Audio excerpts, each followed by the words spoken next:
for today, we'll talk about love. This is our focus.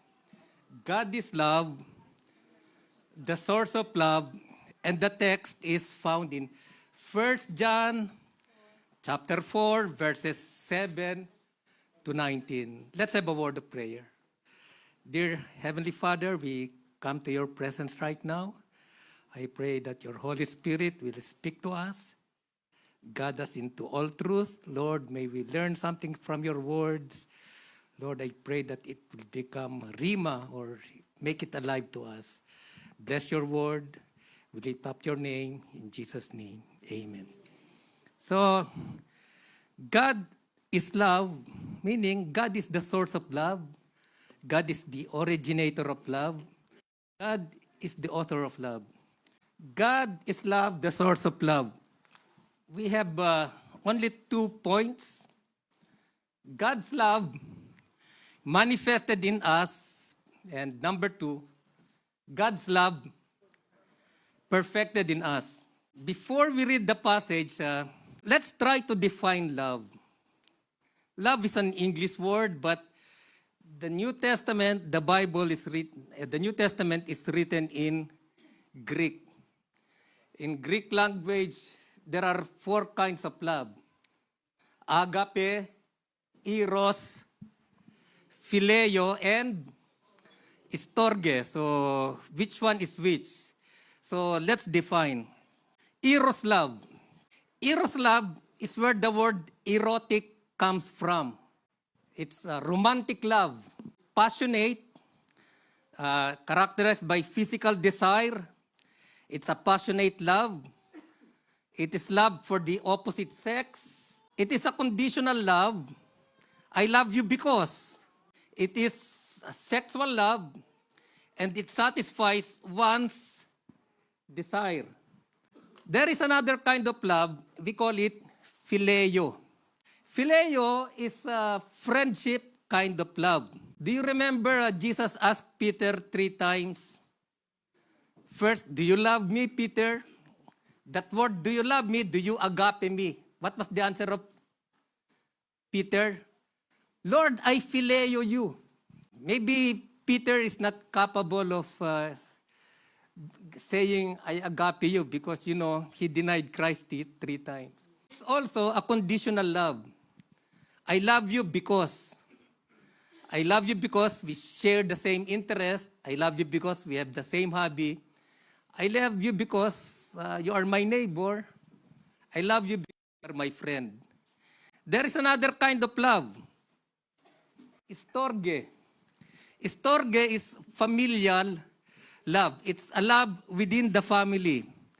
Like the love of a mother to her child, the love of a brother to a sister, your love for your cousin. It's an instinct love within the family. It is familial love. It is also a conditional love.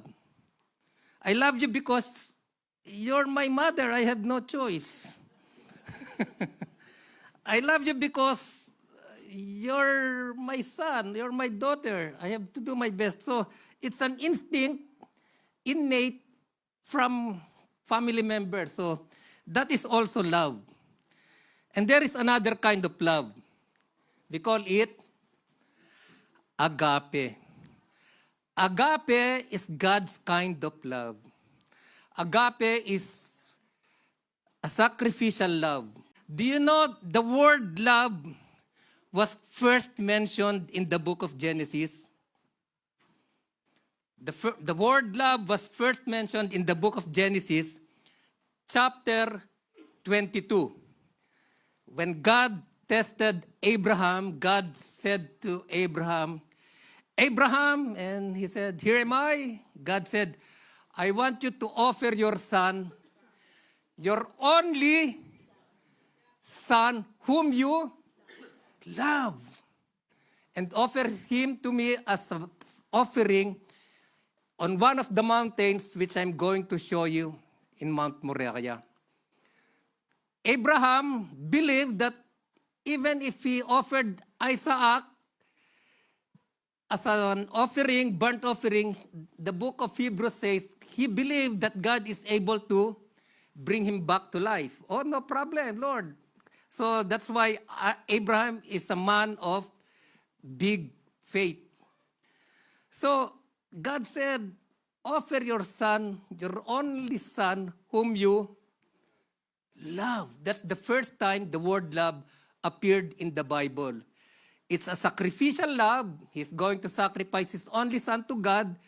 And the object of his love is God. That sounds familiar. You remember John 3:16? For God so loved the world that he gave his only son. Only begotten son, that whoever believes in him shall not perish but have eternal life. So in that sense, Abraham became a type of God the Father. Isaac became a type of the Lord Jesus Christ. The Father offered Christ in what mountain? Calvary. Abraham offered his son, Isaac. What's the name of the place? Moriah. In Moriah, there is a mountain called Calvary. Same place, same location. Your only son. So, agape is a sacrificial kind of love. Agape love is the highest form of love. It is unconditional. It is selfless. It is God's love for sinners. That's agape. It's a sacrificial, giving love. It's a love that doesn't expect anything in return. Where do we find the love chapter? 1 Corinthians chapter 13. If you read 1 Corinthians, the word love there is agape. And that is God's kind of love. Beloved, let us love one another, for love is from God. And everyone who loves is born of God and knows God. The one who does not love does not know God, for God is love. What does the text say? We are encouraged to love one another, but the first word is beloved. It is not addressed to all people. It is addressed to beloved. Beloved is you who are loved, somebody who is loved. So the author is writing, you who are loved, not everybody, you who are unloved, let us love one another. So he is writing to the believers. How do we know? Because it refers to those who are born of God and knows God. So we trim it down. The word know here is not a mental agreement, mental knowledge. It is based on experience, experiential knowledge. Everyone who loves is born of God and knows God. It is a proof that one of the testimony or proof that we are born of God if we love our brethren. God is the source of love. God is the originator of love. God is love. God is love. That is his very essence. It does not say God is loving. Oh. When you say loving, that is more of a personal trait. But when you say God is love, that is his very nature. You cannot stop God from loving. God loves unstoppable. That is God's kind of love. By this, the love of God was manifested. Manifested is shown, made public, revealed. God's love was manifested in us, that God has sent his only begotten Son into the world so that we might live through him. How did God show his love? By sending His Son. In this is love, not that we love God, but that He loved us and sent His Son to be propitiation for our sins. Beloved, if God so loved us, we also ought to love one another. So God loves us, it flows through us, flows to other people. No one has seen God at any time. If we love one another, God abides in us, and His love is perfected in us. By this, we know that we abide in Him and He in us because He has given His Spirit or the Holy Spirit. We have seen and testified that the Father has sent the Son to be the Savior of the world. Whoever confesses that Jesus is the Son of God, God abides in him and he in God. Let me pause for a while. You see that? God has sent His Holy Spirit in you. Mentioned here is the Father, and mentioned here is the Son. So it points to the Trinity. We have come to know and have believed the love which God has for us. God is love for the second time, and the one who abides in love abides in God, and God abides in him. By this, love is perfected with us, so that we may have confidence in the day of judgment, because as He is, so also are we in this world. Wow, there is no fear in love, but perfect love casts out fear, because fear involves punishment, and the one who fears is not perfected in love. We love because He first loved us. My question is, how did God manifest His love? 1 John 4, 9 to 10. By this, the love of God was manifested in us, that God has sent His only begotten Son into the world that we might live through Him. So how did God manifest His love? By sending His Son. Why? Why did God send His Son? In this is love, not that we love God, but that He loved us and sent His Son to be the propitiation for our sins. Propitiation means avert or divert. The Bible says all have sinned and fall short of the glory of God, and the wages of sin is death.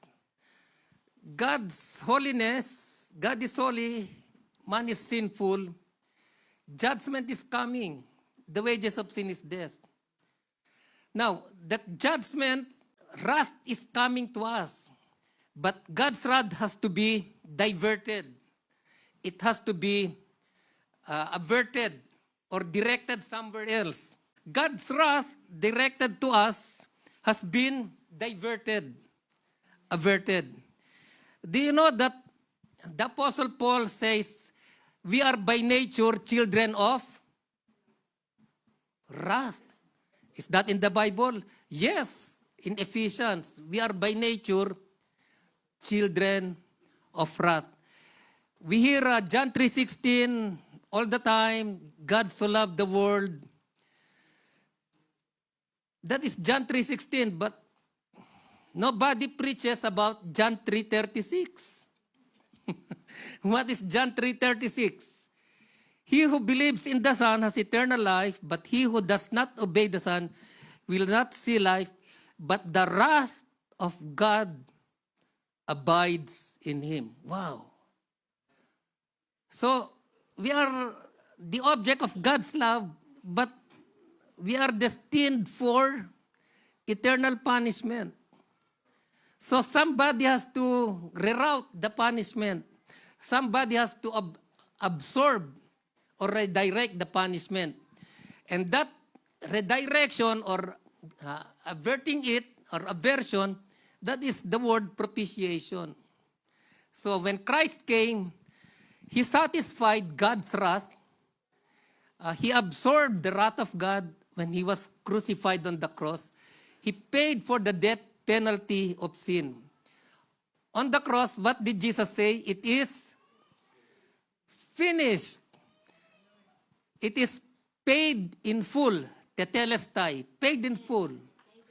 So when Jesus said that it is finished, God's wrath has been averted. So that is how God manifested his love to us by sending his Son, the Lord Jesus Christ, to die on the cross for our sins.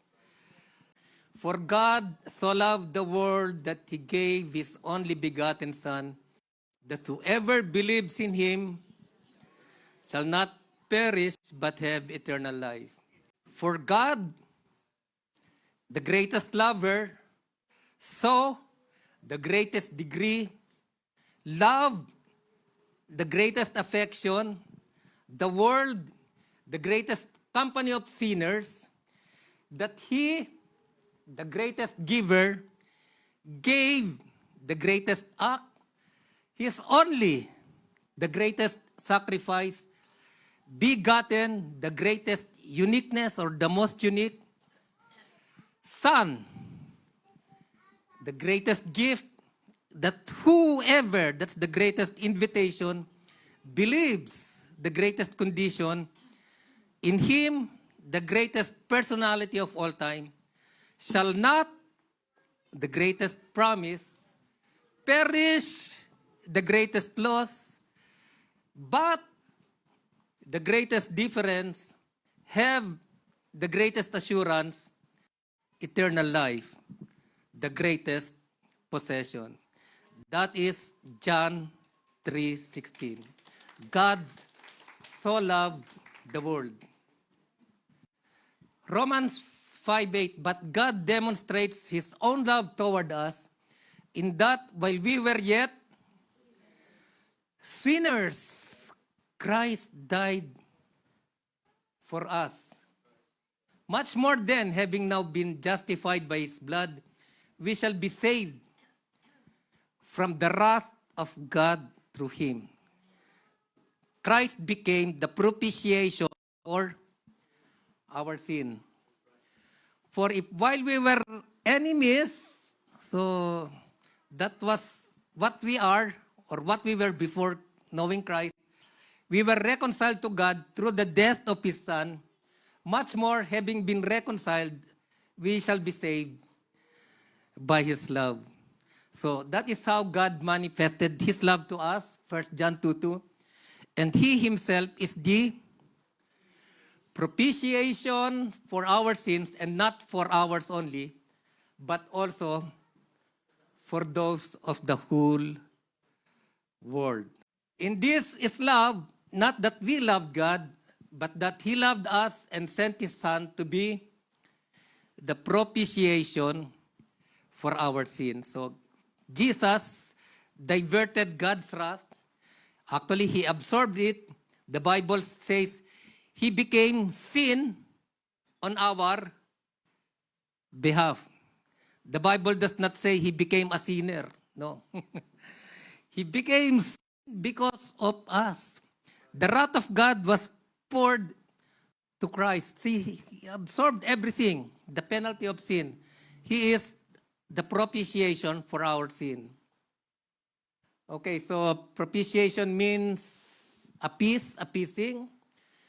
It satisfies God's demands, and it averted or turned away God's wrath. Amen for that?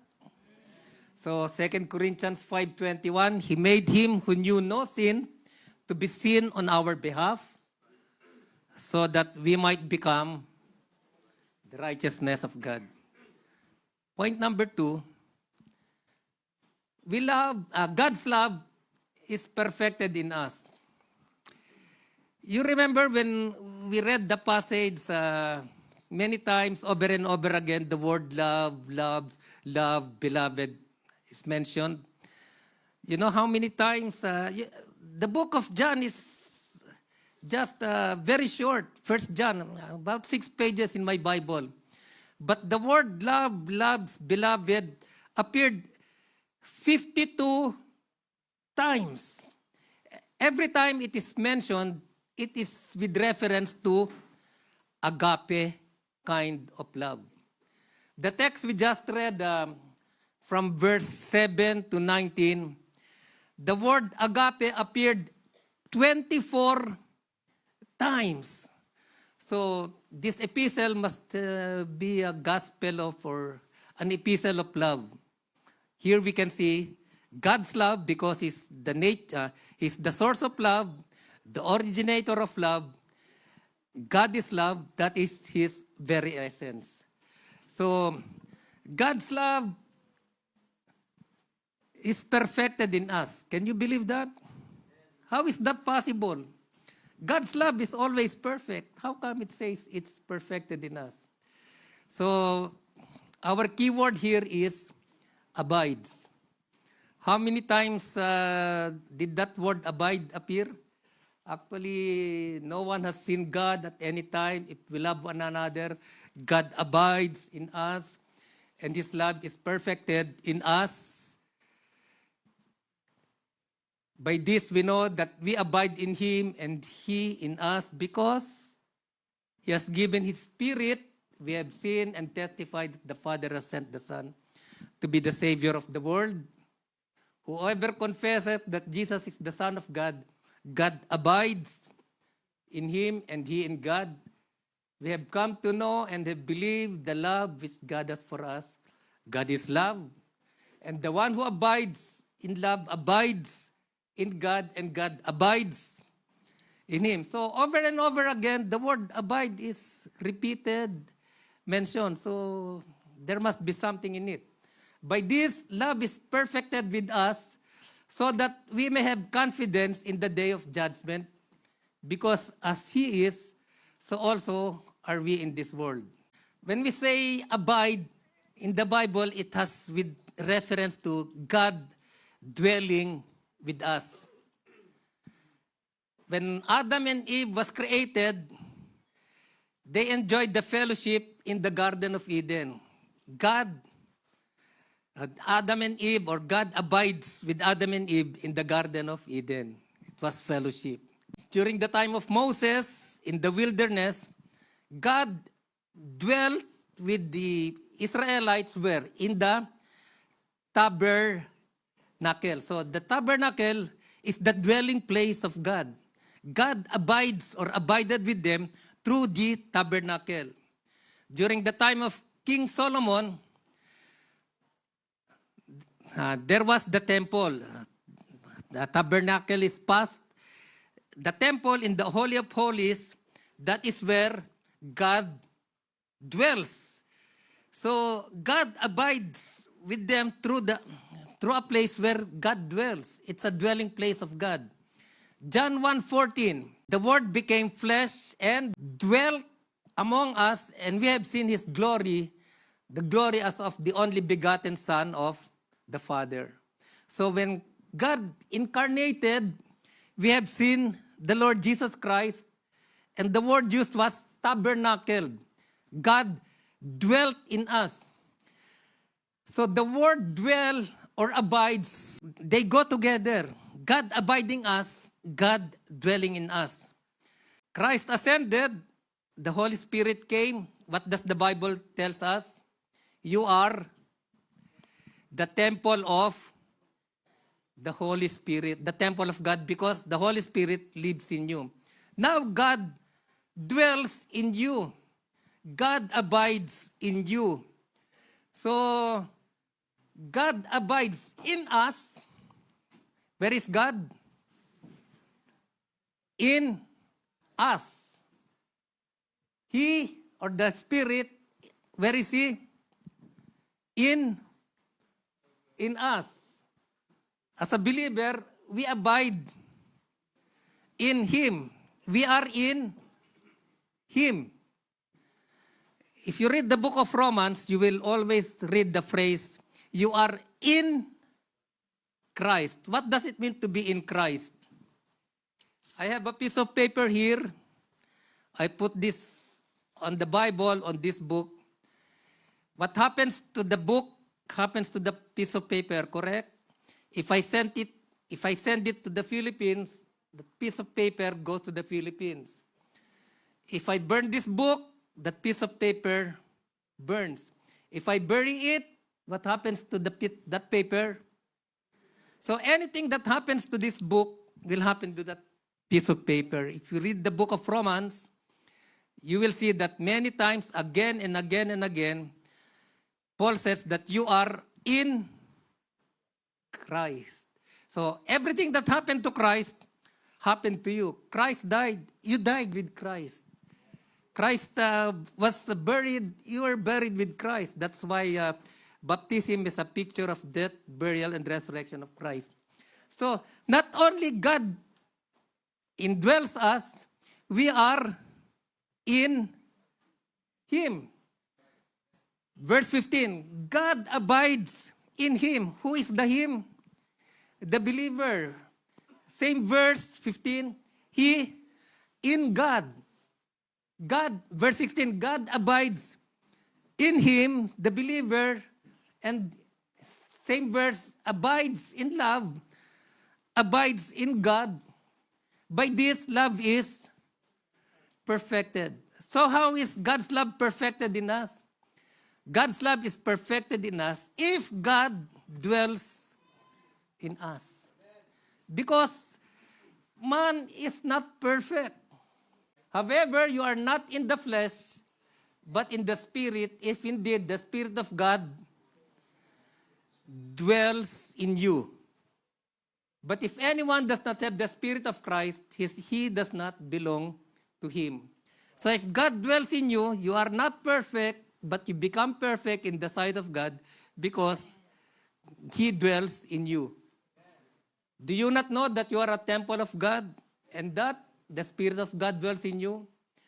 So let me show this to you. Man is imperfect, but look, imperfect man is indwelt by God.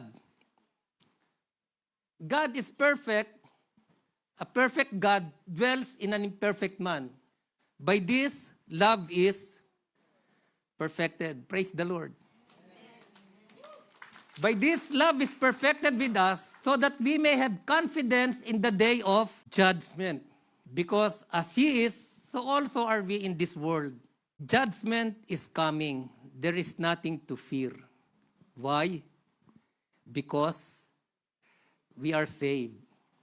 So, love is perfected. This will be finally realized when Christ comes back. We will be with Him where He is. There is no fear in love. Perfect love casts out fear because fear involves punishment, and the one who fears is not perfected in love. We love because He first loved us. We are able to love because God loved us. It is not we love God, but because He loved us. So God's love is perfected in us if God indwells us, if He is within us. So let me summarize. God is love. That is His very essence, His nature. It is unstoppable. Whether you like it or not, God loves you. God's love is manifested. How? He sent His Son to pay for the penalty of sin. It is finished, paid in full. That is propitiation. God's love was manifested in that Christ became the propitiation. He diverted God's wrath away from us. And God's love is perfected where? In us, in you. How? By the indwelling of the Holy Spirit in you. God in us in God. We in God. So it's both ways. So how do we apply it to our lives? Friends, brothers, sisters, if the invitation is open, whoever believes in Him, there is an open invitation. If you have not accepted Christ into your life at this time, you may do so. Tell God, Lord Jesus, I am a sinner. Forgive my sins. I accept you as my Savior and Lord. Application number 2. Since God's love has been perfected in us, let God's love flow to other people. So let's have a word of prayer.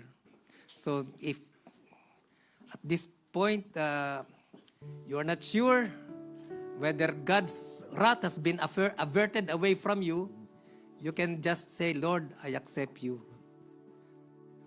So, Father God in heaven, thank you so much for how you have spoken to us. Oh Lord God, thank you that the Lord Jesus Christ you sent to us as propitiation for our sins. Thank you, Lord, that it is paid in full, fully paid, it is finished. Lord, I have sinned against you. I confess, Lord, my sinfulness. I open the door of my life. I accept you as my Savior and Lord. Make me the kind of person you want me to be. In Jesus' name, amen. If you have prayed that prayer for the first time, Christ came into your life. Your sins have all been forgiven. And for that, we thank God.